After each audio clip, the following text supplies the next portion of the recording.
Hi guys. இன்னைக்கு வந்து பார்க்க போகிற டாபிக் வந்து பாலிடிக்ஸில் வந்து தேசிய சின்னங்கள் சொல்லிட்டு பார்ப்போம். தமிழ்நாட்டின் புதுக்கோட்டை மாவட்டத்தில் உள்ள விராலிமலையின் டேஷ் சரணாலயம் அமைந்துள்ளதுன்னா மயில் சரணாலயம். இந்தியாவின் நீளமான நதி எதுனா கங்கை. ஆலமரம் இந்தியாவின் இயற்கை தேசிய சின்னமாக ஏற்றுக்கொள்ளப்பட்ட ஆண்டு வந்து 1950. தாமரை சேம் ஆண்டு தான் 1950. மாம்பழமும் சேம் ஆண்டு தான். இயற்கையின் என்ன சொல்கிறாங்கன்னா இயற்கையின் சின்னமாக ஏற்றுக்கொள்ளப்பட்ட இந்த தாமரை ஆலமரம் இதெல்லாம் வந்து 1950. மயில் இந்தியாவின் இயற்கை தேசிய சின்னமாக ஏற்றுக்கொள்ளப்பட்ட ஆண்டு வந்து 1963.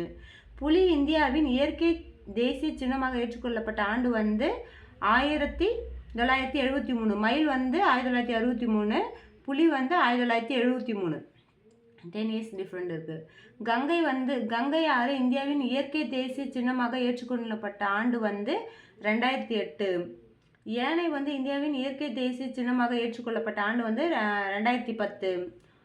ஆற்று ஓங்கில் இந்தியாவின் இயற்கை தேசிய சின்னமாக ஏற்றுக்கொள்ளப்பட்ட ஆண்டு வந்து 2010.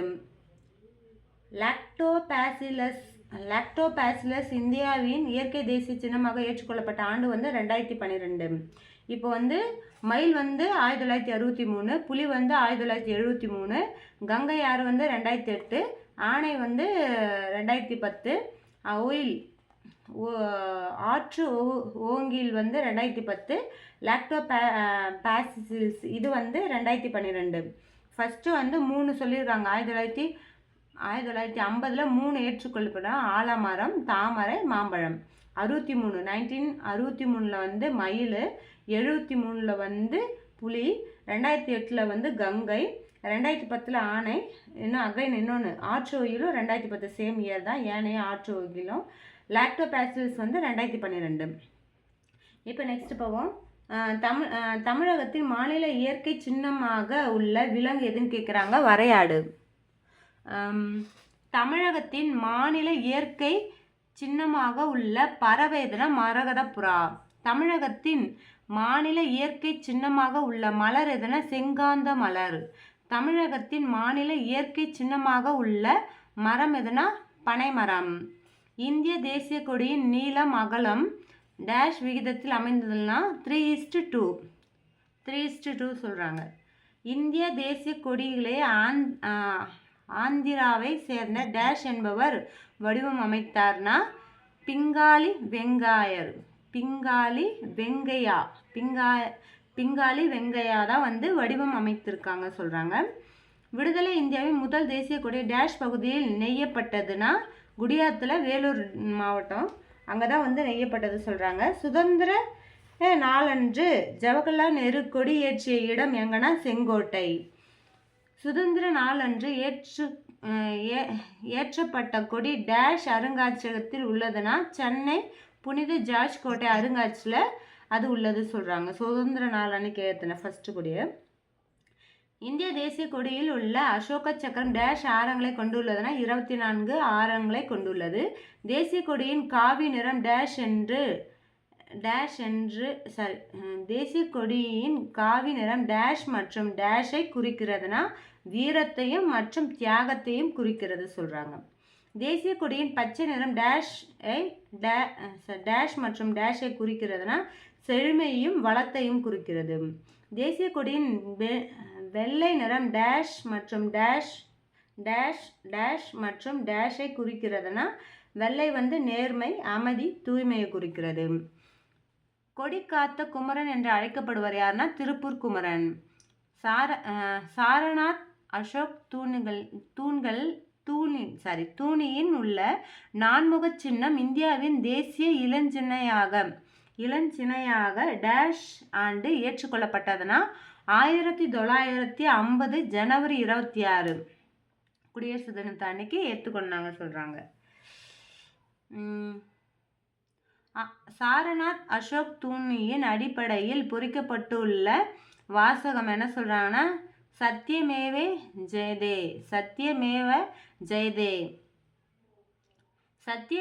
ஜெயதே என்பதன் பொருள் என்னன்னா வாய்மையே வெல்லும். இந்தியாவின் தேசிய இளஞ்சினையில் அடிப்பகுதியில் உள்ள உருவங்கள் என்ன சொல்கிறாங்கன்னா யானை, குதிரை, காளை, சிங்கம். இந்தியாவின் தேசிய இளஞ்சின்னையில் அடிப்படையில் உள்ள உருவங்கள் என்னன்னா யானை, குதிரை, காளை, சிங்கம். அசோக காலத்தில் சாரநாத் தூணியின் உச்சியில் அமைந்திருந்த நான்முக சிங்கம் தற்போது டேஷ் அருங்காட்சியகத்தில் உள்ளதுன்னா சாரநாத் அருங்காட்சியகத்தில் உள்ளது. இந்தியாவின் தேசிய கீதத்தை எழுதியவர் யாருன்னா ரவீந்திரநாத் தாகூர். தேசிய கீதத்தை ரவீந்திரநாத் தாகூர் தேசிய கீதத்தை எழுதிய மொழி என்ன மொழினா வங்காள மொழி. ஜனகண மன பாடல் இந்தியாவின் தேசிய கீதமாக ஏற்றுக்கொள்ளப்பட்ட ஆண்டு 1950 ஜனவரி 24. இந்த 1950 தான் நான்முக சிங்கம், அப்புறம் தேசிய கீதம், அப்புறம் தேசிய இது ஆலமரம், தாமரை, மாமரம் இதெல்லாம் அப்போ தான் எடுத்துக்கினாங்க. ஆனால் இது அது 26 நினைக்கிறேன். இது மட்டும் 24. ஜனகணமன பாடலை இந்தியாவின் தேசிய கீதம் ஏற்றுக்கொள்ளப்பட்ட ஜனவரி 24 சொல்கிறாங்க.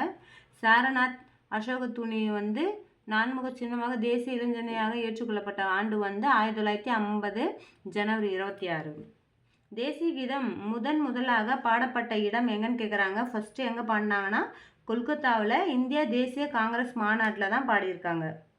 தேசிய கீதம் முதலாக பாடப்பட்ட ஆண்டு 1911 டிசம்பர் 27. எங்கே பாடியிருக்காங்கன்னா தேசிய கீதம் ஃபஸ்ட்டு கொல்கத்தாவில் இந்திய தேசிய காங்கிரஸ் மாநாடு தான் பாடியிருக்காங்க. அந்த ஆண்டு எந்த ஆண்டுனா 1911 டிசம்பர் 27 சொல்கிறாங்க. டேஷ் வினாடி தேசிய கீதத்தை இசைக்க வேண்டும்னா 52 வினாடிக்குள் தேசிய கீதம் இசைக்க வேண்டும். தேசிய பாடலான வந்தே மாதரத்தை எழுதியவர் யாருன்னா பங்கிம். பாடல் இந்த பாடல்னா பங்கிம் சந்திர சட்டர்ஜி. கீதம்னா ரவீந்திரநாத் தாகூர். நல்லா ஞாபகம் வச்சுக்கோங்க. ஜனகண மனகணனா ரவீந்திரநாத் தாகூர். வந்தே மாதரம்னா பங்கிம் சந்திர சட்டர்ஜி. வந்தே மாதரம் தேசிய பாடலாக ஏற்றுக்கொள்ளப்பட்ட ஆண்டு 1950 ஜனவரி 24. இந்த கீதமும் பாடலும் ஏற்றிக்கின ஆண்டு ஜனவரி 24 1950. வந்தே மாதரம் பாடல் டேஷ் நாவலில் இருந்து எடுக்கப்பட்டதுன்னா ஆனந்த மடம் நாவலில் தான் எடுக்கப்பட்டது. இந்தியா எனது தாய்நாடு என தொடங்கும் தேசிய உறுதிமொழியை தெலுங்கில் எழுதியவர்.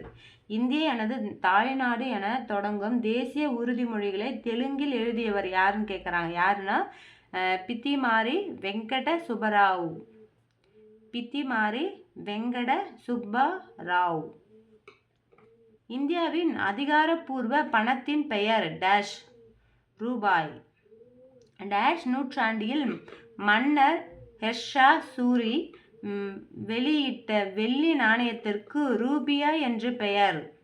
16 நூற்றாண்டில் ஆன்சர் என்னன்னா 16ஆம் நூற்றாண்டில் மன்னர் ஷெர்ஷா சூரி வெளியிட்ட வெள்ளி நாணயத்திற்கு ரூபியா என்று பெயர். இந்தியாவின் ரூபாய்க்கான சின்னத்தை வடிவமைத்தவர் யாருன்னா ரூபாய் சின்னம் இப்படி போடுவோம் இல்லையா, அதை சின்ன வடிவமைத்தார்னா தமிழ்நாட்டை சேர்ந்தவர் டி உதயகுமார். இந்திய ரூபாய்க்கான சின்னம் வடிவமைக்கப்பட்ட ஆண்டு 2010.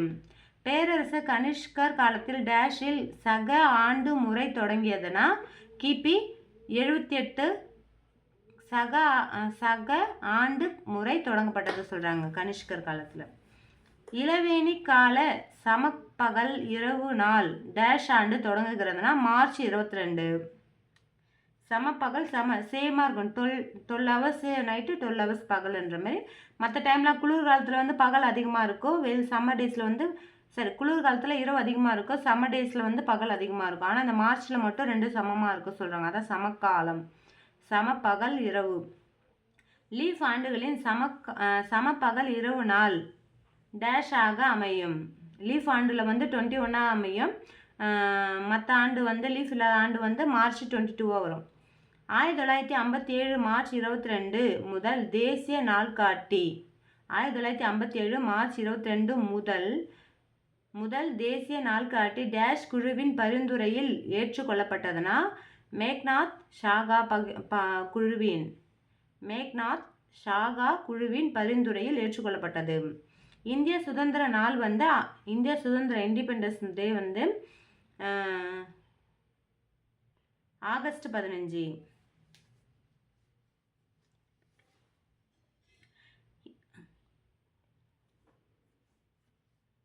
இந்திய விடுதலை பெற்ற நாளன்று மகாகவி பாரதியாரின் ஆடுவோமே பள்ளி பாடுவோம் என்ற பாடலை அகில இந்திய வானொலியில் பாடியவர் யாருன்னா டி.கே. பட்டம்மாள். டி.கே. பட்டம்மாள் தான் வானொலியில் பாடியிருக்காங்க பாரதியாரோட பாட்டு. நெக்ஸ்ட், இந்திய சுதந்திர நாளன்று டெல்லி செங்கோட்டைகளை கொடியேற்றியவர் யாருன்னா பிரதமர். இந்திய குடியரசு நாடாக அறிவிக்கப்பட்ட ஆண்டு. இந்திய குடியரசுனா ரிபப்ளிக் டே குடியரசு நாளாக அறிவிக்கப்பட்ட ஆண்டு வந்து 1950 ஜனவரி 26. ஒவ்வொரு ஆண்டும் குடியரசு தினம் கொண்டாடப்படும் நாள் வந்து ஜனவரி 26. பாசறைக்கு திரும்புதல் விழா கொண்டாடப்படும் நாள் எதுனா ஜனவரி 29. பாசறைக்கு திரும்பும் நாள் கொண்டாடப்படும் நாள் வந்து ஜனவரி 29. ஐநா சபை டேஷ் பிறந்த நாளை சர்வதேச அகிம்சை நாளாக அறிவித்ததுன்னா மகாத்மா காந்தி பிறந்த நாள் தான் வந்து சர்வதேச அகிம்சை நாளாக அறிவித்தது. மகாத்மா காந்தியின் பிறந்த நாள் வந்து அக்டோபர் 2, 1869. அக்டோபர் 2, 1869. சர்வதேச அகிம்சை நாள் வந்து அக்டோபர் 2. ஐநா சபை காந்தியின் பிறந்த நாளை சர்வதேச அகிம்சை நாளாக அங்கீகரித்த ஆண்டு அந்த ஆண்டு அங்கீகரித்த எந்த இயர்னா 2007 ஆண்டுல தான் வந்து இவங்க டிசைட் பண்ணுறாங்க. காந்தியோட பிறந்த நாள் அக்டோபர் 2 வந்து அகிம்சை நாளாக சொல்லிட்டு அனௌன்ஸ் பண்ணுறது வந்து 2007. நெக்ஸ்ட், இப்போ புத்தகம் பின்னாடி இருக்கிற கொஸ்டின் ஆன்சர் பார்ப்போம். தேசிய பாடலான வந்தே மாதரத்தை இயற்றியவர் யாருன்னா பங்கிம் சந்திர சட்டர்ஜி. இந்தியாவின் தேசிய கீதம் வந்து ஜனகணமன. ஆனந்த மடம் என்ற புகழ்பெற்ற நாவலை எழுதியவர்னா பங்கிம் சந்திர சட்டர்ஜி. டேஷ் பிறந்த நாளை சர்வதேச அகிம்சை நாளாக கொண்டாடப்படுகின்றோம்னா மகாத்மா காந்தி. நம் தேசிய கொடியில் உள்ள அசோக சக்கரத்தின் நிறம் என்னன்னா கருநீலம். இந்திய விடுதலை நாளில் பறக்க விடப்பட்ட முதல் தேசிய கொடி டேஷ் அருங்காட்சியகத்தில் உள்ளதுன்னா சென்னை கோட்டை. தேசிய கீதம் பாடுவதற்கு எடுத்துக்கொள்ள வேண்டிய கால அளவு வந்து 22 வினாடிகள். தேசிய கீதத்தை இயற்றியவர் யாருன்னா ரவீந்திரநாத் தாகூர். 1896 தேசிய காங்கிரஸ் மாநாட்டின் போது 1896 தேசிய காங்கிரஸ் மாநாட்டின் போது வந்தே மாதரம் பாடலை பாடியவர் யாருன்னா ரவீந்திரநாத் தாகூர். விடுதலை நாளின் போது டெல்லியில்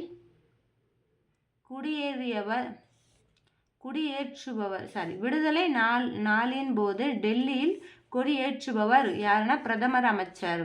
இந்திய தேசிய இளைஞனை டேஷில் உள்ள அசோக தூணிலிருந்து ஏற்றுக்கொள்ளப்பட்டதுன்னா சாரநாத்தில் உள்ள அசோக தூணிலிருந்து ஏற்றுக்கொள்ளப்பட்டது. இந்தியாவின் தேசிய கனி எதுனா மாம்பழம். இந்தியாவின் தேசிய பறவைனா மயில். இந்தியாவின் தேசிய மரம்னா ஆலமரம். 1947 விடுதலை நாளின் போது ஏற்றப்பட்ட கொடி. 1947 விடுதலை நாளின் போது ஏற்றப்பட்ட கொடி டேஷ் என்னும் இடத்தில் நெசவப்பட்டதுன்னா குடியாத்தம் வேலூர் மாவட்டம். இந்திய தேசிய கொடியை வடிவம் அமைத்தவர் டேஷ் யாருன்னா பிக்காலி வெங்கையா. இந்த கொடியை வடிவமைச்ச யாருன்னா பிக்காலி வெங்கையா. சக ஆண்டு முறைகளை துவங்கிய யாருன்னா கனிஷ்கர் தான் வந்து சக ஆண்டு முறையை துவங்கினார். இந்தியாவின் மிக நீளமான ஆறு எதுனா கங்கை. இந்திய நாணயத்தின் குறியீட்டை வடிவமைத்தார்னா டி. உதயகுமார். தேசிய கொடியில் உள்ள அசோக சக்கரம் டேஷ் ஆரங்களை கொண்டதுன்னா 24 ஆரங்களை கொண்டது.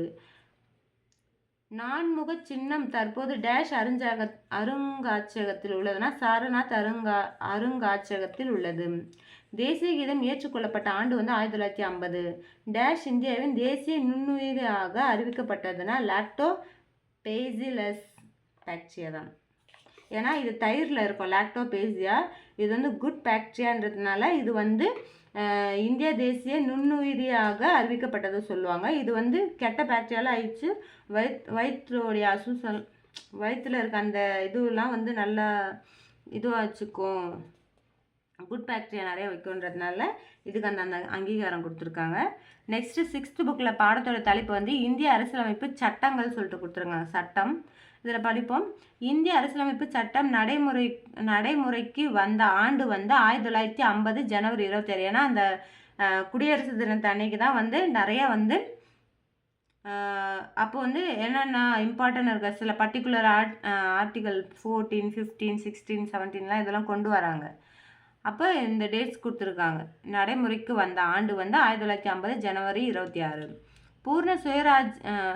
பூர்ண சுதந்திர நாள் கொண்டாடப்பட்ட நாள் வந்து எப்போனா 1930 ஜனவரி 26. ஏன்னா வந்து நம்மளுக்கு இண்டிபெண்டன்ஸ் சுதந்திரம் கிடைக்கிறதுக்கு முன்னாடியே நம்மளுக்கு பூர்ண சுயராஜ்யம் வரணுன்ட்டு ஒரு மாநாட்டில் அவங்க செலப்ரேட் பண்ணியிருப்பாங்க. அப்போ அந்த ஆண்டு தான் 26 தான் நம்மளுக்கு ஜனவரி, அதோட ஞாபகமார்த்தமாக ஜனவரி 26 வந்து குடியரசு தினம் செலப்ரேட் பண்ணுவாங்க. அரசியல் நிர்ணய சபைக்கு டேஷ் உறுப்பினர் தேர்ந்தெடுக்கப்பட்டனர்னா எத்தனை உறுப்பினர் வந்து அரசியல் நிர்ணய சபைக்கு தேர்ந்தெடுக்கப்பட்டனா 389 பேர் தேர்ந்தெடுக்கப்பட்டனர். இந்திய அரசியல் நிர்ணய சபை உருவாக்கப்பட்ட ஆண்டு வந்து 1946. 1946 நிர்ணய சபை உருவாக்கப்பட்ட ஆண்டு. அரசியல் நிர்ணய சபையின் தற்காலிக தலைவராக இருந்தவர் யாருன்னா சச்சிதானந்த சின்ஹா. அரசியல் நிர்ணய சபையின் நிரந்தர தலைவராக தேர்ந்தெடுக்கப்பட்டவர் யாருன்னா ராஜேந்திர பிரசாத். அரசியல் நிர்ணய சபையில் டேஷ் பெண் உறுப்பினர்கள் இடம்பெற்று இருந்தனர் 15 பேர்கள். வரைவு குழுவின் உறுப்பினர்களின் எண்ணிக்கை எத்தனை பேர் இருந்தாங்கன்னா 7 பேர். அரசியல் நிர்ணய சபையின் முதல் கூட்டம் நடைபெற்ற நாள் வந்து 1946 டிசம்பர் 9. இந்திய அரசியலமைப்பு சட்டத்தின் தந்தை என அழைக்கப்படுவதான டாக்டர் B.R. அம்பேத்கர். இந்திய அரசியலமைப்பின் டேஷ் நாடுகளில் அரசியலமைப்பு சட்டங்களையே வாசித்து முன் மாதிரியாக கொண்டு உருவாக்கப்பட்டதுன்னா மொத்தம் எத்தனை நாடுகள்னு இந்த அரசியலமைப்பு எடுத்திருக்காங்கன்னா 60 நாடுகளாக முன்மாதிரியாக எடுத்திருக்காங்க. இந்திய அரசியலமைப்பு முழுவதுமாக முடிவதற்கு எடுத்துக்கொள்ளப்பட்ட காலம் எவ்வளோனா 2 ஆண்டுகள் 11 மாதங்கள் 18 நாட்கள் எடுத்துக்கொண்டாங்க. இந்திய அரசியலமைப்பு ஏற்றுக்கொள்ளப்பட்ட நாள் வந்து இந்த அரசியலமைப்பெல்லாம் உருவாயிடுச்சு. இது உருவானதுக்கப்புறம் எப்போ ஏற்றுக்கொண்டாங்கன்னா 1949 நவம்பர் 26 ஏற்றுக்கொண்டாங்க. இந்த அரசியலமைப்பு ஏற்றுக்கொண்ட ஆண்டு வந்து 1949 நவம்பர் 26. இந்திய அரசியலமைப்பை எழுதி முடித்ததற்கான செலவு மொத்தம் எவ்வளோ ஆச்சுன்னா 64 லட்சம். அரசியலமைப்பு சட்டத்தின் டேஷ் தான் அரசியலமைப்பு சட்டத்தின் டேஷ் தான் முகவுரை என்று அழைக்கப்படுகிறது. அது என்னன்னு அழைக்கிறாங்கன்னா முன்னுரை தான் முகவுரை சொல்றாங்க. ஒரு நாட்டின் உச்சநிலை அதிகாரத்தை டேஷ் என்கின்றோம்னா இறையாண்மை. ஒவ்வொரு இறையாண்மைனா என்னன்னா உச்ச வரம்பு, அவங்களுடைய அந்த இண்டிபெண்டன்ஸ், அவங்க ரைட்ஸ் இருக்கும் இல்லையா, நாடு வந்து எல்லாம் டிசைட் பண்ணுது, அதை தான் வந்து இறையாண்மை சொல்றாங்க. ஒவ்வொரு குடிமகனுக்கும் மிக தேவையான உரிமைகளே டேஷ் என்று அழைக்கப்படுகிறதுனா அடிப்படை உரிமைகள் தான். தேவையான உரிமைகள் அடிப்படை உரிமைகள் சொல்லுவாங்க. அரசுக்கு வழிகாட்டும் நெறிமுறை அரசாங்கத்திற்கு டேஷ் கருவியாகும்னா அறிவுறுத்தல். டேஷ் வயது பூர்த்தியான இந்திய குடிமகன் ஒவ்வொருவருக்கும் வாக்களிக்கும் உரிமைகளையே பெறுகின்றார்கள்னா 18 வயசு முடிஞ்சோடனே. இந்திய அரசியல் சட்டத்தை உருவாக்கிய முதன்மை சிற்பி யாருன்னா டாக்டர் B.R. அம்பேத்கர். இந்திய அரசியலமைப்பு நடைமுறைக்கு வந்தபோது 1950 ஜனவரி 26 இருந்த பகுதிகள் மொத்தம் எத்தனை பகுதிகள் அப்போ இருந்ததுன்னா 22 பகுதிகள். இப்போ நம்மளுக்கு எத்தனை பகுதிகள் இருக்குன்னா 25 பகுதி. ஆக்சுவலாக நம்ம பார்த்தோம் இல்லைங்களா, நம்மளுக்கு குடியரசு தினம் அன்னைக்கு வந்து எத்தனை பகுதிகள் இருந்ததுன்னா 22 பகுதி. ஆனால் இப்போது 2024 வந்து எவ்வளோ பகுதி இருக்குன்னா 25 பகுதி இருக்குது. நம்மளுக்கு 1950 ஜனவரி 26 22 பகுதி 8 அட்டவணை 395 ஆர்டிகல்ஸ் இருந்துச்சு. ஆனால் இந்த 2024க்கு அப்புறம் எவ்வளோ இருக்குன்னா 25 பகுதி 12 அட்டவணை 460 ப்ளஸ் அதுக்கு மேலே இருக்க ஆர்டிகல்ஸ் இருக்குது சொல்கிறாங்க. இப்போ பார்ப்போம். அதே அரசியலமைப்பு நடைமுறைகளுக்கு வந்தபோது 1950 ஜனவரி 26 இருந்த அட்டவணை எவ்வளோனா 8 அட்டவணை தான் இருந்துச்சு. ஆனால் இப்போ எப்படி இருக்குது? இப்போ 12 இருக்குது. இந்திய அரசியலமைப்பு நடைமுறைகளுக்கு வந்தபோது 1950 ஜனவரி 26 இருந்த விதிகள் எவ்வளோனா 395. ஆனால் ப்ளஸ் இப்போ 400 அபோவ் இருக்குது, 460க்கு அபோவ் இருக்குது. நெக்ஸ்ட்டு இந்திய அரசியலமைப்பில் தற்போது 2025 இருக்கின்ற பகுதிகள் எவ்வளோனா 25. இதை கொடுத்துருக்காங்க இல்லையா. அதேமாரி இந்தியாவின் அரசியலமைப்பின் தற்போது 2025 இருக்கின்ற அட்டவணைகள் எவ்வளோனா 12 இப்போ ப்ரெசண்டில். இந்திய அரசியலமைப்பின் சட்டத்தின் உண்மை பிரதிகள் டேஷ் நூல்களில் ஹீலியம் வாயு நிரப்பப்பட்டு பாதுகாக்கப்படுகின்றன. நாடாளுமன்றத்தில் ஹீலியம் நிரப்பிய வாயு நிரப்பப்பட்டு பாதுகாக்கப்படுகின்றது சொல்கிறாங்க. சட்டத்தின் உண்மை பிரதிகள் சொல்கிறாங்க. நெக்ஸ்ட்டு வரைவு குழுவில் இடம்பெற்றிருந்த உறுப்பினர்கள் டேஷ் யார் யார் இடம்பெற்றிருந்தாங்கன்னா, ஃபர்ஸ்ட் தலைவராக இருந்தவர் டாக்டர் அம்பேத்கர், அப்புறம் என் கோபாலசாமி, KM முன்ஷி, சையத் முகமது சாதுல்லா, என் மாதவராவ், TT கிருஷ்ணமாச்சாரி, அல்லாடி கிருஷ்ணசாமி, இவங்களாம் வந்து வரைவு குழுவில் இடம்பெற்றிருந்த உறுப்பினர்கள். இப்போ புத்தகத்துக்கு பின்னாடி இருக்க வினாக்கள் பார்ப்போம். அரசியலமைப்பு தினம் கொண்டாடப்படும் நாள் எப்போனா நவம்பர் 26 அரசியலமைப்பின் தினம். ஏன்னா அப்போ தான் வந்து 1949 நவம்பர் 26 ஏற்றுக்கொண்டாங்க. அந்த நாள் தான் வந்து அரசியலமைப்பு தினமாக கொண்டாடுறாங்க. நெக்ஸ்ட்டு அரசியலமைப்பு சட்டத்தை டேஷாம் ஆண்டு அரசியல் நிர்ணய சபை ஏற்றுக்கொண்டதுன்னா எந்த ஆண்டுனா 1949. டேஷ் அடிப்படை உரிமை அன்றுனா ஓட்டுரிமை. அடிப்படை உரிமை அன்றுனா ஓட்டுரிமை. என்ன சொல்கிறாங்க? டேஷ் அடிப்படை உரிமை அன்றுனா ஓட்டுரிமைன்னு சொல்கிறாங்க. இந்திய குடிமக்களின் வாக்குரிமைக்கான வயது வந்து 18. அரசியல் நிர்ணய சபையின் தலைவராக தேர்ந்தெடுக்கப்பட்டவர் யாருன்னா ராஜேந்திர பிரசாத்.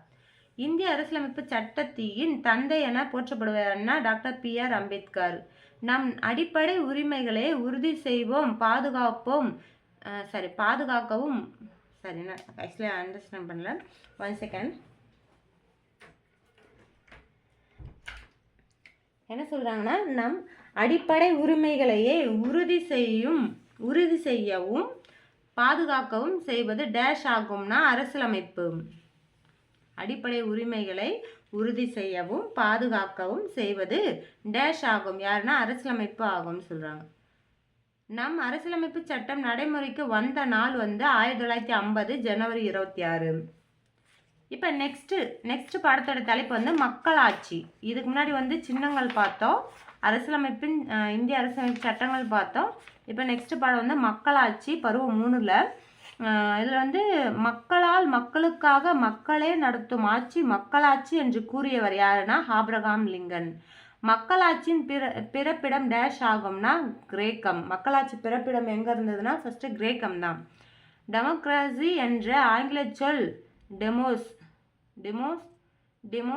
மற்றும் கிராக்டியா என்ற சொல் கிராக்டியா டேஷ் சொற்களிலிருந்து பெறப்பட்டதாகும்னா கிரேக்கத்திலிருந்து பெறப்பட்டது சொல்கிறாங்க. அந்த டெமோக்ராசி அதை ஆங்கிலத்திலிருந்து டெமோஸ் கிராக்டியா என்ற சொல்லிலிருந்து பெறப்பட்டது சொல்கிறாங்க.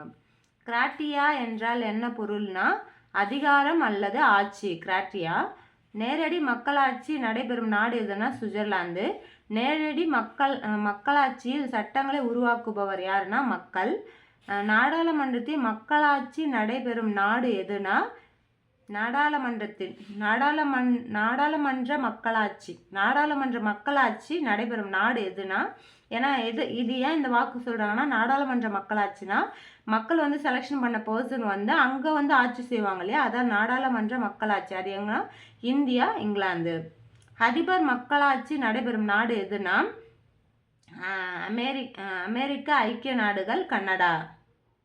ஏன்னா எங்கள் ஃபுல் பவருமே வந்து அதிபருக்கு தான் அதிகம். ஆனால் நம்ம குடியரசுக்கு வந்து பவர் வந்து இல்லை அந்தளவுக்கு, பிரதமருக்கு தான் அதிகம். அதை தான் இங்கே மென்ஷன் பண்ணுறாங்க. அதிபர் மக்களாட்சி. ஏன்னா அதிபர் அங்கே இந்தியா ஒரு டேஷ் மக்களாட்சி நாடு ஆகும்னா மறைமுக மக்களாட்சி. உலக மக்களாட்சி தினம் எப்போனா செப்டம்பர் 15. உலக மக்களாட்சி தினம் எப்போனா செப்டம்பர் 15. ஐநா சபை செப்டம்பர் 15 உலக மக்களாட்சி தினமாக அறிவித்த ஆண்டு 2007 வந்து ஐநா சபை செப்டம்பர் 15 வந்து உலக மக்களாட்சி தினம் என அறிவிக்கிறாங்க. நெக்ஸ்ட் டேஷ் அரசியலமைப்பு சட்டம் தான் உலகில் எழுதப்பட்ட அரசியலமைப்பு சட்டத்தில் மிக நீளமானதுன்னா இந்திய அரசியலமைப்பு சட்டம் தான் மிக நீளமானது சொல்கிறாங்க. இந்திய அரசியலமைப்பு சட்டத்தை உருவாக்கிய முதன்மை வடிவமைப்பாளர் என அழைக்கப்படுவர் யாருன்னா டாக்டர் அம்பேத்கர். இந்திய மக்களாட்சி அரசில் டேஷ் வயது நிறைவடைந்த அனைத்து குடிமக்களுக்கும் தங்களுக்கான பிரதிநிதிகளை தேர்ந்தெடுக்கும் வாக்குரிமை வழங்கப்பட்டுள்ளது. எந்த வயதுனா 18 வயது. இந்திய மக்கள்களில் டேஷ் பேர் தங்களது நாட்டின் மக்களாட்சிகளின் மீது நம்பிக்கை கொண்டுள்ளதாக புள்ளி விவரங்கள் தெரிவிக்கின்றன. 97% பேர் தங்கள் நாட்டின் மக்களாட்சியின் மீது நம்பிக்கை கொண்டுள்ளதாக சொல்கிறாங்க. புள்ளி விவரம் 99%. உலகிலே முதலில் பெண்களுக்கு ஓட்டுரிமையை அளித்த நாடு எதுனா நியூசிலாந்து தான். அது எந்த ஆண்டு வந்துன்னா 1893 அவங்களுக்கு தான் ஃபஸ்ட்டு பெண்களுக்காக ஓட்டு உரிமை கொடுத்தாங்க. ஐக்கிய பேரரசு பெண்களுக்கு ஓட்டு உரிமை வழங்கப்பட்ட ஆண்டு ஐக்கிய பேரரசில் 1918. ஆனால் அதுக்கு முன்னாலே நியூசிலாந்தில் 1893 கொடுத்துருக்காங்க. ஐக்கிய பேரரசு அந்த நாட்டில் பெண்ணுக்கு ஓட்டு உரிமை கொடுத்த ஆண்டு 1918. அமெரிக்க ஐக்கிய நாடுகளில் பெண்களுக்கு ஓட்டு உரிமை வழங்கப்பட்ட ஆண்டு 1920. மக்களாட்சி நாடான கிரேக்கத்தின் காலம் கிமு. மக்களாட்சி தொடங்கிச்சு இல்லையா ஃபஸ்ட்டு அந்த நூற்றாண்டு கிமு 5ஆம் நூற்றாண்டு. கிமுவா பிஃபோர். நெக்ஸ்ட்டு மக்களாட்சி நாடான கிரேக்கத்தின் அமைவிடம் எங்கே சொல்கிறாங்கன்னா கிரீஸ் தான் கிரேக்கத்தின் அமைவிடம் சொல்கிறாங்க. மக்களாட்சி நாடான ரோமானிய பேரரசின் காலம் கிமு 300 to 50 வரை. 300 to 50 வரை சொல்கிறாங்க. ஏன்னா டிஸ்க்ரீஸ் கிமுனா குறைஞ்சிட்டே வரும் இயர்ஸ். நெக்ஸ்ட்டு மக்களாட்சி நாடான ரோமானிய பேரரசின் அமைவிடம் எங்கன்னா தீபகற்ப இத்தாலி. மக்களாட்சி நாடான ரோமானிய பேரரசின் அமைவிடம் எங்கே இருக்குன்னா தீபகற்ப இத்தாலி ரோம் சொல்கிறாங்க. நெக்ஸ்ட் மக்களாட்சி நாடான சான் மரினோஸ் காலம் கிபி 301 சொல்கிறாங்க. சான் மரினோஸ் காலம் கிபி 301. மக்களாட்சி நாடான சான் மரினோஸ் அமைவிடம் எங்கன்னா இத்தாலி.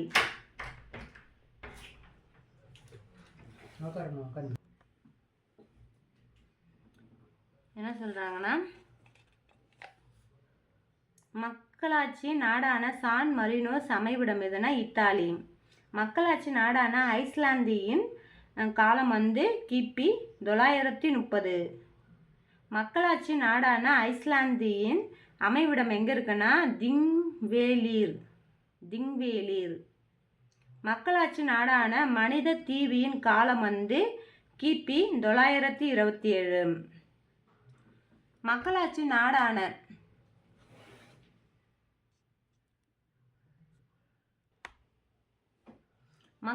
நாடான மனித தீவியின் அமைவிடம் எது சொல்கிறாங்கன்னா இங்கிலாந்திற்கும் அயர்லாந்திற்கும் இடையே உள்ள பகுதி தான் சொல்கிறாங்க. நெக்ஸ்ட்டு மக்களாட்சி நாடான இங்கிலாந்தின் காலம் கிபி 13ஆம் நூற்றாண்டு. மக்களாட்சி நாடான அமெரிக்க ஐக்கிய நாடு காலம் என்ன சொல்கிறாங்கன்னா கிபி 1789. நெக்ஸ்ட்டு இப்போ புத்தகத்துக்கு பின்னாடி இருக்க வினாக்கள் பார்ப்போம். மக்களாட்சி நாடான இங்கிலாந்தின் காலம் கிபி 13ஆம் நூற்றாண்டு. மக்களாட்சி நாடான அமெரிக்க ஐக்கிய நாடுகளின் காலம் கிபி 1789. ஐக்கிய நாடு காலம் மக்களாட்சி கிபி 1789. ஆதி மனிதன் டேஷ் பகுதியில் குடியேறி விவசாயம் செய்ய தொடங்கினான். ஆற்றோரம் தான் விவசாயம் செய்ய தொடங்கினாங்க. மக்களாட்சிகளின் பிறப்பிடம் எது சொல்கிறாங்கன்னா கிரேக்கம். உலக மக்களாட்சி தினம் செப்டம்பர் 15. நேரடி மக்களாட்சிகளின் வாக்களிப்பவர்கள் டேஷ் யாருன்னா வாக்காளர்கள். நேரடி மக்களாட்சிகளை செயல்படுத்தும் நாடு எதுனா சுவிட்சர்லாந்து. மக்களாட்சிகளுக்கான வரையறையை வகுத்தவர் யாருன்னா ஆபிரகாம் லிங்கன். டேஷ் மக்கள் டேஷ் மூலம் தங்கள் பிரதிநிதிகளை தேர்ந்தெடுக்கின்றனர்னா வாக்களிப்பதன். இந்திய நாட்டில் டேஷ் மக்களாட்சி செயல்படுகிறதுனா மறைமுகமாக செயல்படுகிறது சொல்கிறாங்க. இப்போ நெக்ஸ்ட்டு 6th புக்லேயே நெக்ஸ்ட்டு தலைப்பு என்ன கொடுத்துருக்காங்கன்னா உள்ளாட்சி அமைப்பு சொல்லிட்டு கொடுத்துருக்காங்க. படிக்கிறேன். இதில் என்ன சொல்கிறாங்கன்னா பாடத்தலைப்பு உள்ளாட்சி அமைப்பு ஊரகமும் நகர்ப்புறமும் சொல்கிறாங்க. வில்லேஜையும் டவுனும் பற்றி சொல்லியிருக்காங்க. படிக்கிறேன். சென்னை மாநகராட்சி உருவாக்கப்பட்ட ஆண்டு 1688. சென்னை மாநகராட்சி உருவாக்கப்பட்ட ஆண்டு வந்து 1688. இந்தியாவின் மிக பழமையான உள்ளாட்சி டேஷ் எதுனா சென்னை. தமிழ்நாட்டில் முதலில் உருவாக்கப்பட்ட நகராட்சி எதுனா வாலாஜாபேட்டை. தமிழ்நாட்டில் முதலில் உருவாக்கப்பட்ட நகராட்சி எதுனா வாலாஜாபேட்டை. கிராம பஞ்சாயத்தின் 3 அடுக்கு முறை என்னன்னா கிராம ஊராட்சி, கிராம ஒன்றியம், மாவட்ட ஊராட்சி.